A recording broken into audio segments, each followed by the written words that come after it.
everybody, so here is Black Angel again, and I'm here to talk to you about ISFPs. So first of all, let's start from their dominant function, which is also where the clash with ESTPs happens. ISFPs are FI dominant. So what does it mean to be FI dominant?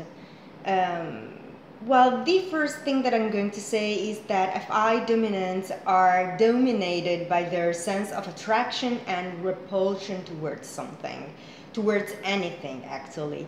Their core is if they're attracted or repelled by something. So if they're attracted to something, that thing is going to be good, beautiful, pleasurable, right to do, and so on. If there is something they consider instead repelling, then that thing is going to be bad, negative, wrong, not to be done, etc. And this applies both to material things and to ethical matters. They live their lives based on this sense of attraction, repulsion towards things. So they decide themselves and for themselves what is right and what is wrong. Now, normally, this sense is actually based on social rules, but we're going to see it in a moment. Because everything FI related is TE based, and everything TE based is anything TE related is FI based. So the idea is that ISFPs are people of deep, strong passions, deep, strong feelings, not passions, sorry. They are people of deep and strong feelings. They pay a lot of attention to their own feelings and how they feel about things and what they feel about things. They have a kind of gloomy atmosphere around them, a kind of gloomy aspect, and they're gloomy individuals in general. As far as I've seen, they tend to love Lana Del Rey, but they're not as gloomy as they look. They tend to be very, very, very light-hearted individuals, even though they are among the most burdened emotionally. They actually look lighthearted. They're kind of light-headed, like light in general. Sorry, but that's what they are. So yeah, that's basically what an ISFP is about. Their sense of right and wrong, good and evil, what attracts them and what repels them. Jung also said that FI in the leading position is the function of guilt feelings, so meaning guilt tripping others, silent drama like talking behind people's backs, spreading rumors about people, and all that kind of stuff. If you look for psychological types by Carl Jung and you read the description of introvert feeling in the dominant position, you will find that he describes the kind of person that is prone to spreading rumors about others to ruin their reputation. Sorry, my cat needs a moment. I'll be right back.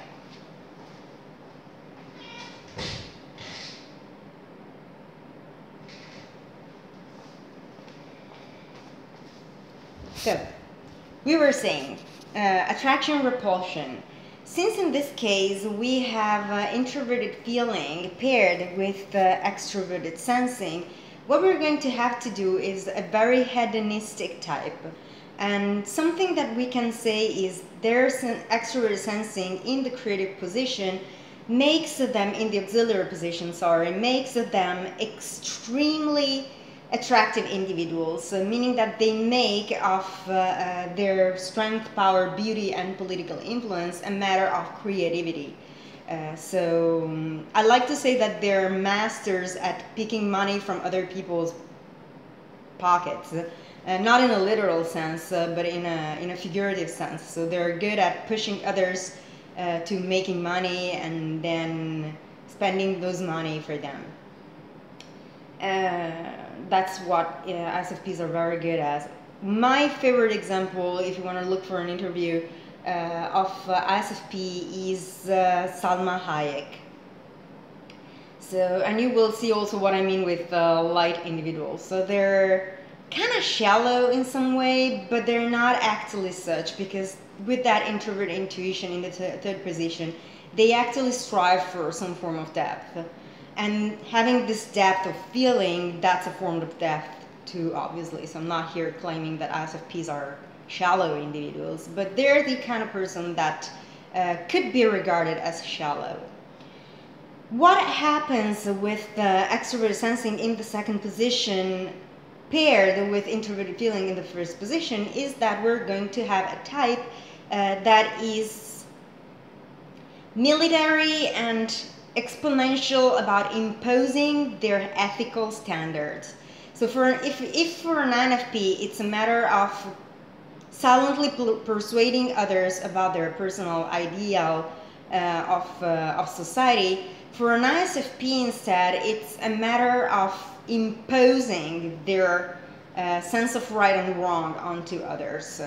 That's what extroverted sensing is there about, pressuring others into accepting a specific order of things that for TI types is actually a categorization or a system, whereas for FI types it's a matter of ethical rules of behavior. So the ISFP is the kind of person that is going to campaign about their sense of right and wrong. And they're unstoppable. You cannot stop an ISFP when they get started about what they believe is right or wrong. They can be pretty insisting, and they really can't be stopped. So that's what extrovert sensing in the second position does. They are TE inferiors, and this adds to their military tone, to their military attitude, because TE in the inferior position means that they're people attached to some form of belief that is commonly understood and accepted as correct by society. So, for example, science could be such a thing. That's full of rules, it's static and it's well defined. They're going to attach to it and be very extremely military about the application of the rules. One of my favorite socionists is Stradiskaya, and she is an ISFP, and she says herself that ISFPs have the attitude of the person that these are the rules, they need to be applied this way, and you cannot get out of this set of rules applied this way. One thing that I clash on with ISFPs in this sense is that sometimes I walk up to them and I'm like, well, I know the theory says that thing, but it could actually be wrong for this reason, because in reality I see this. And the answer that I get from ISFPs normally is, well, the theory says that, so that is right because that is scientifically tested, that is scientifically proven, and you have nothing to say that that is not correct because you're not a scientist, you're not, etc., etc., you understand the tone.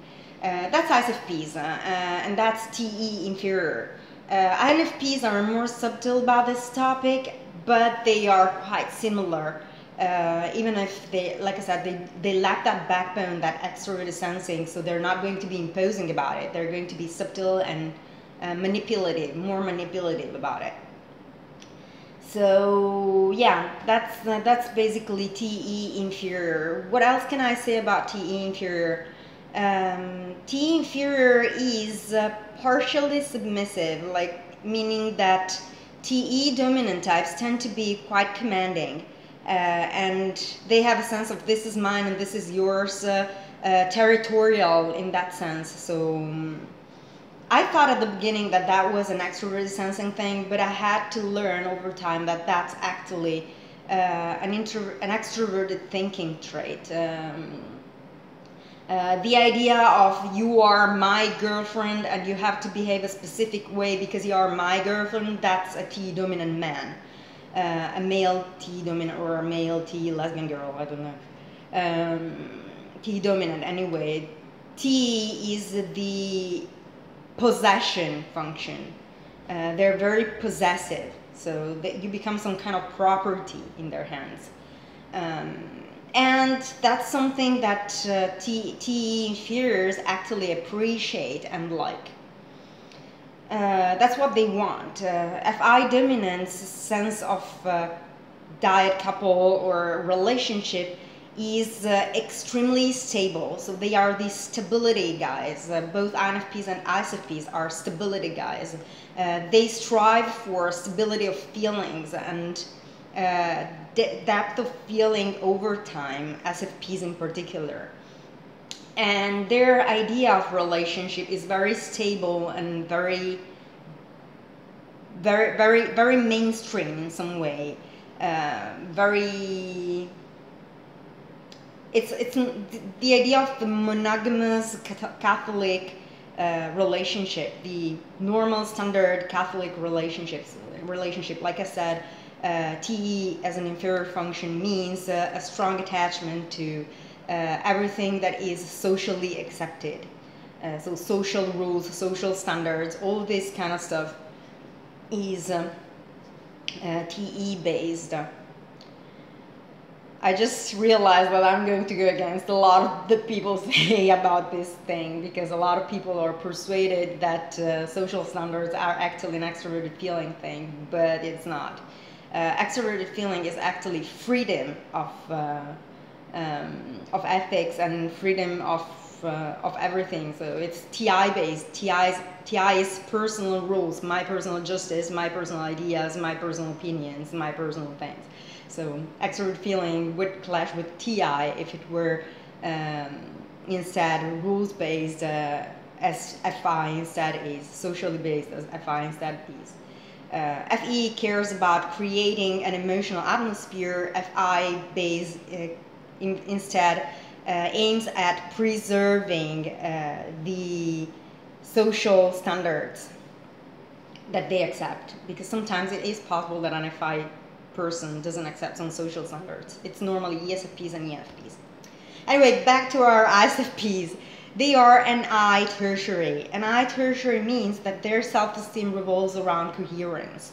So they need to be coherent. They're the kind of persons that always say the same thing, always repeat the same things, and always do the same things to be sure that they never contradict themselves. So they're very pedantic about that.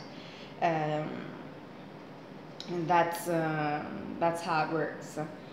So I don't think I have more to say about introverted intuition in the third position. If not that it's the only function that I know how to solve.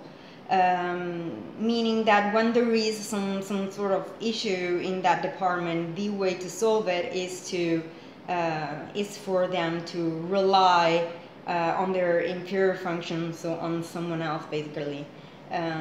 So for ISFPs, it would be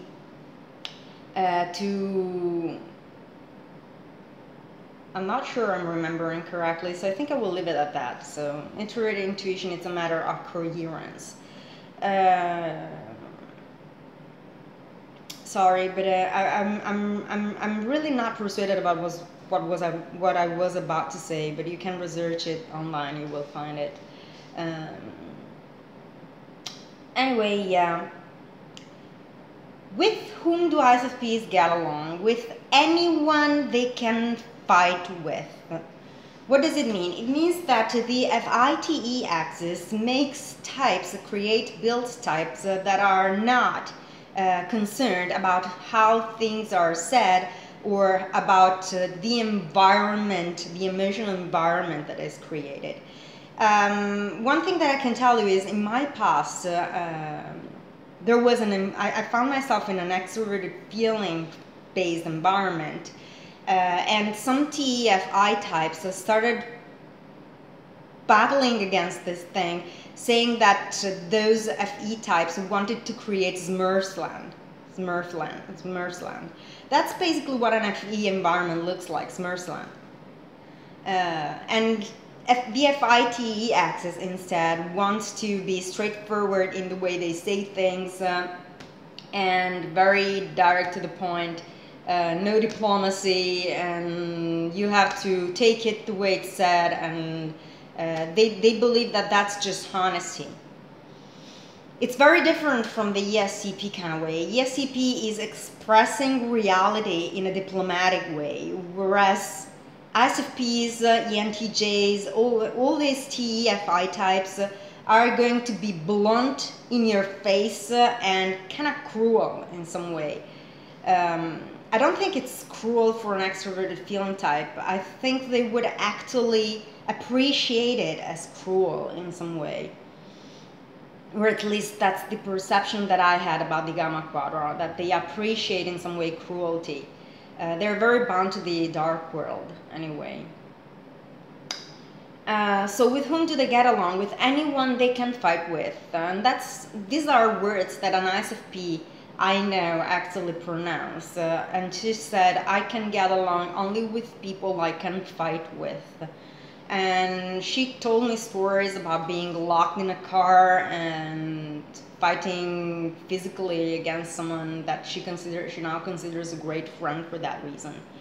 Extrovert sensing is a very physical function in general.